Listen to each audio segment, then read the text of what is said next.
I just think of myself as Floyd Mayweather, a person who had a dream, having fun, entertaining the world. This is what I do. I don't do things for likes or views. What I want the people to really know is this, and what they gotta really know is this. I can really fight. I don't know if he had 1 fight or 2 fights against probably another YouTuber, I don't really know. He can come out, fight hard as you want to fight. The results will always be the same. A lot of times when guys fight me, guys fight just to go the distance, to say, I went the distance with Floyd Mayweather. But guess what? Can't stop me. You name a fighter, the results is always the same. No matter what. You're gonna find out what's the difference between real boxing and YouTube boxing. You're gonna find out what's the difference, don't worry. I tell my kids, go out and build your own legacy like I did for myself. Some fighters retire and disappear into luxury. Others stay close to the fire because boxing is the only language they really trust.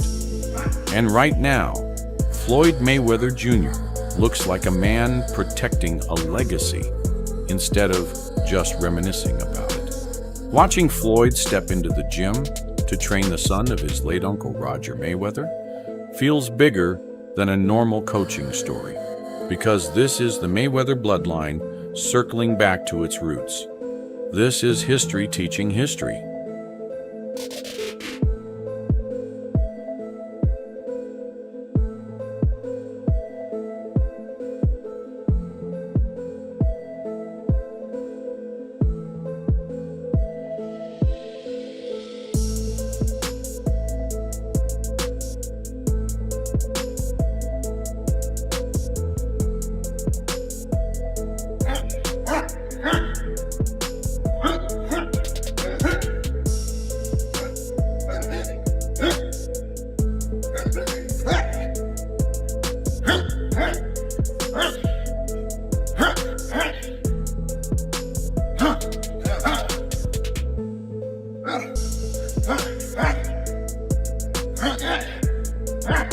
Most fighters retire, enjoy the fortune, and slowly fade from the spotlight. But some warriors can never truly walk away from the fire because boxing is more than a profession to them. It's the only language they've ever trusted. And right now, Floyd Mayweather Jr. doesn't look like a man simply reliving old memories. He looks like a man fiercely protecting a legacy that took a lifetime to build. As cameras capture Floyd stepping back into the gym to train the son of his late uncle, Roger Mayweather, the moment feels far bigger than an ordinary coaching story. This isn't just another chapter in boxing. It's the Mayweather bloodline returning to where it all began. It's the past reaching into the future. It's history teaching history. And what happens next could shape the next generation of the Mayweather legacy.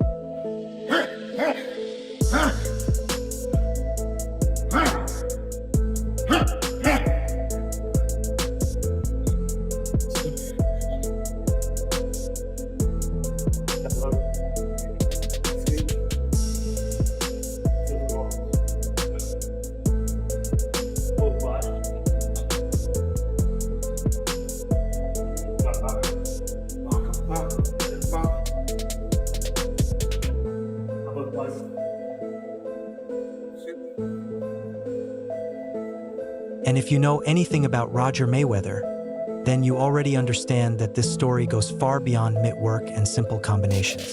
Roger wasn't just a trainer, he was one of the brilliant minds behind the defensive masterpiece that transformed Floyd Mayweather Jr. into a fighter who seemed almost impossible to touch.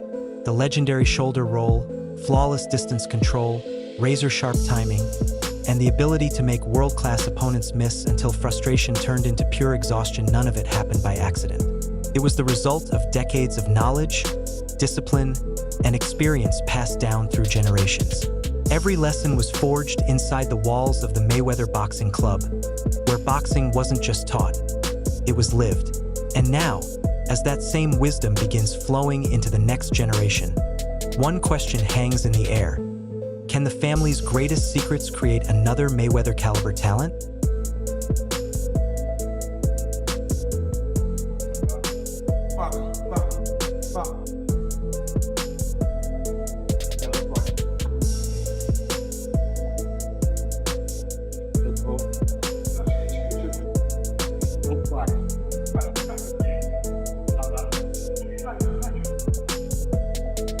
So now, as Floyd Mayweather Jr. begins mentoring the next generation, it almost feels like the gym itself is reopening an old chapter.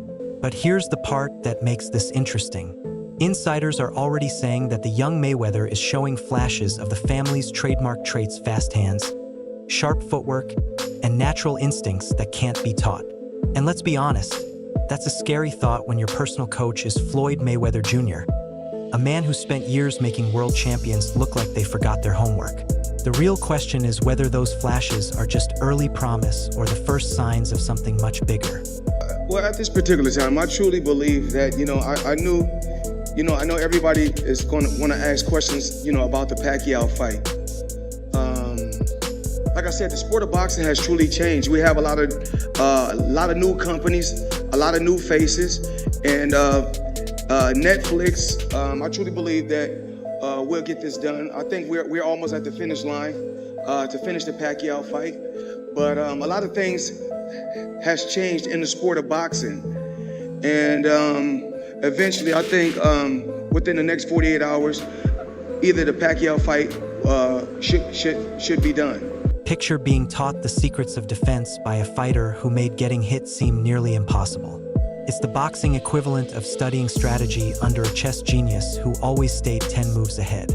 But with that opportunity comes a different kind of challenge. The Mayweather name carries enormous weight, and every step inside the ring brings expectations that most young fighters never have to face. Yet, if this partnership develops the way some people believe it can, then this story becomes much bigger than a family member helping the next generation. It could be the quiet rise of another Mayweather, building momentum behind the scenes while the boxing world focuses its attention elsewhere. First of all, I'm a boxer. I have 180 fights, 158 wins, and 87 knockouts. 90% is with my punches. I am a boxer. Of course, I prepare for Floyd. I do specific trainings, and I have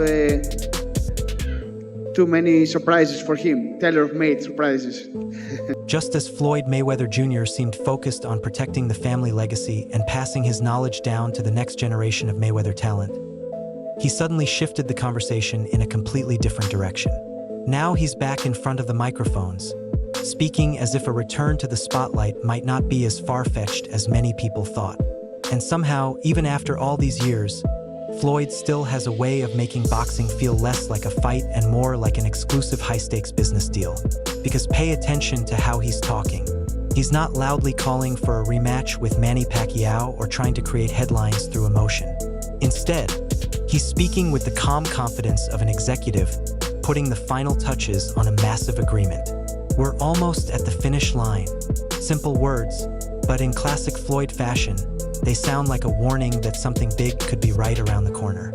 Last night, I wanted, me and Teofimo, as well as some of the other guys, we had a good workout last night. A late night workout. Teofimo, you did a good job last night. I wanted to let you know that.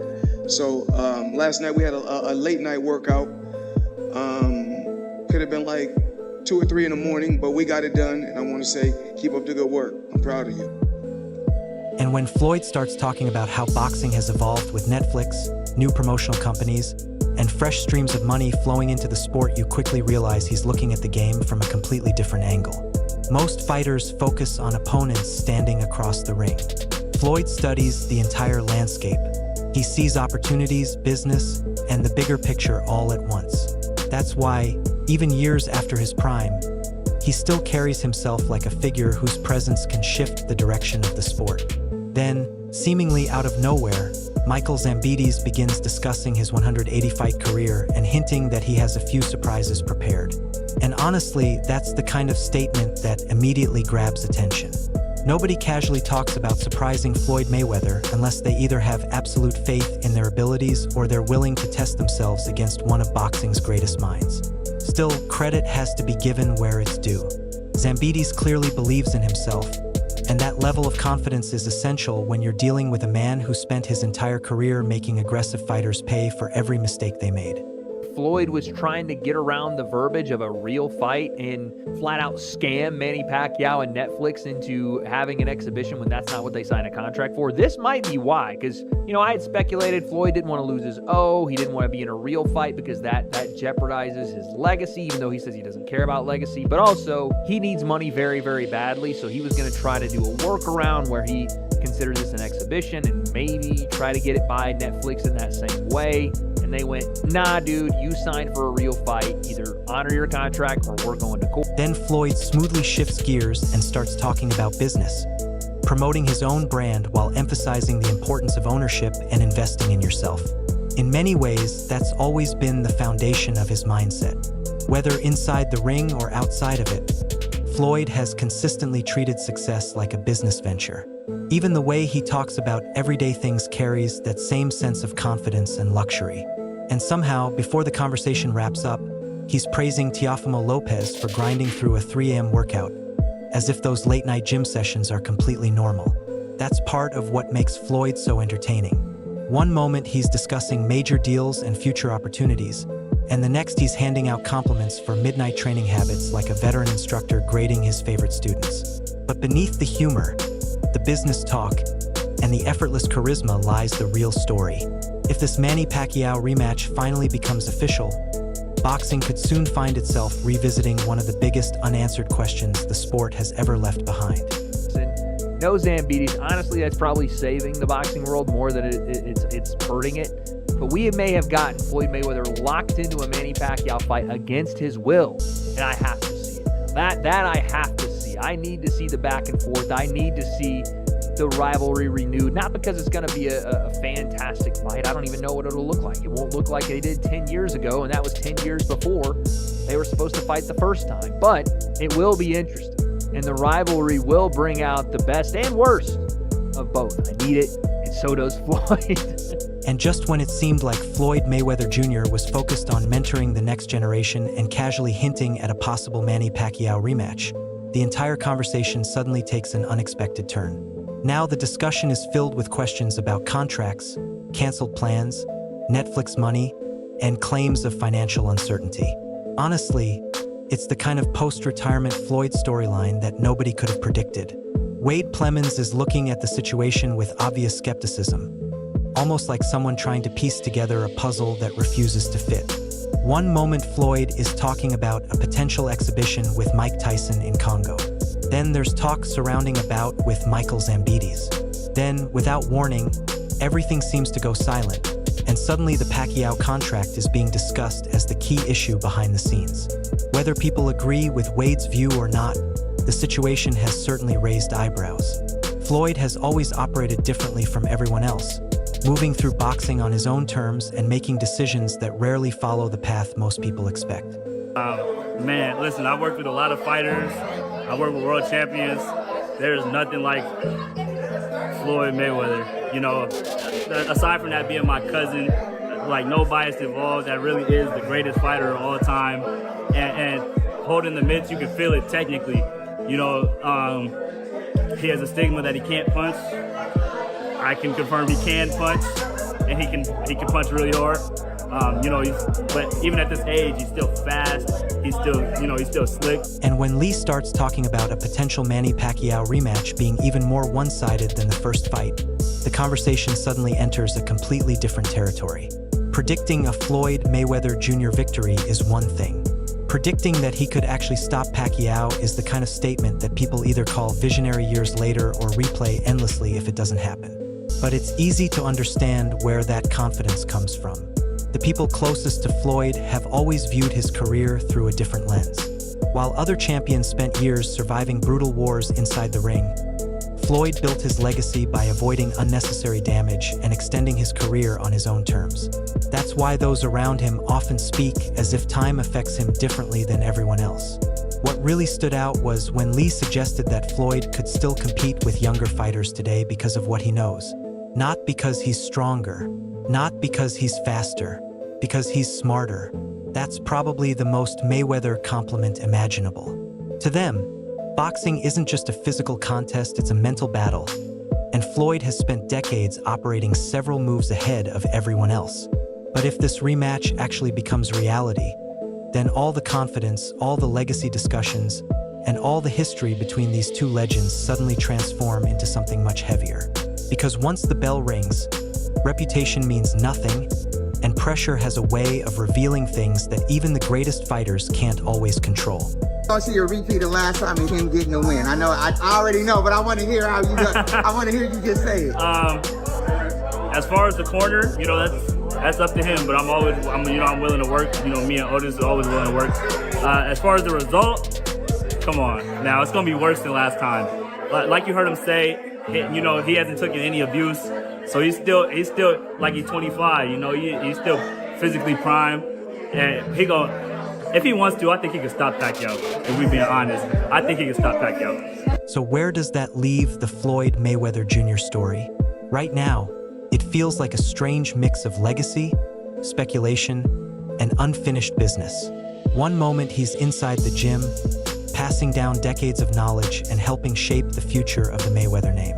The next, the boxing world is buzzing with talk of a Manny Pacquiao rematch, complicated contracts, Netflix-backed events, and exhibition fights that seem to appear out of nowhere. Yet somehow, Floyd remains at the center of it all without throwing a single punch. That's what makes this so fascinating. Years after retirement, his presence still commands attention like few others can. And with those closest to him insisting he still looks sharp in training, the possibility of revisiting the Pacquiao rivalry suddenly doesn't feel so distant. Whether the fight happens or not, boxing continues to return to the same question: Floyd versus Manny. Even now, it's a matchup powerful enough to capture the entire sport's attention. But what do you think? If these two legends meet one more time, who comes out on top? Let us know in the comments, and don't forget to like, share, and subscribe to Boxing Headquarters. We'll catch you in the next one.